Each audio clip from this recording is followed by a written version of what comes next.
Saying everything old is new again when it comes to white supremacy in Canada. So Métis scholar Zoe Todd has spoken extensively about cultural appropriation and says it's absolutely an issue to be dealt with. It gets to the core of these questions about white supremacy, racism, and colonial dispossession of Indigenous peoples and the exploitation of other marginalized communities. Hal Niedzviecki not only wrote that writers should appropriate the voices of other cultures, but suggested there be a prize for doing so.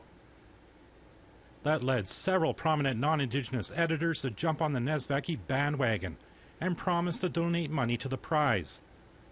Jonathan Kay, Scott Feschuk, and Andrew Coyne, just to name a few.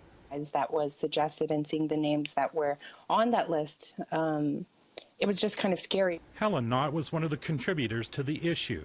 Because then you're wondering who's working within the media and who's telling these stories and from what biases and perspectives, and it shows that that we have a long way to go. It was upsetting because they do beautiful work, they contributed in good faith, and their work was disrespected.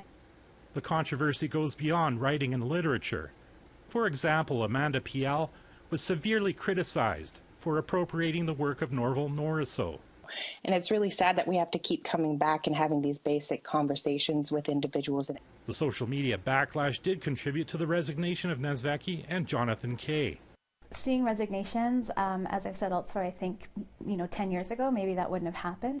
However, Todd says the resignations may result in some ruffled feathers in the mainstream. There's a lot of people who are, upset that Indigenous people pushed back on this issue, saying that cultural appropriation is no big deal. There's other issues that we should be dealing with.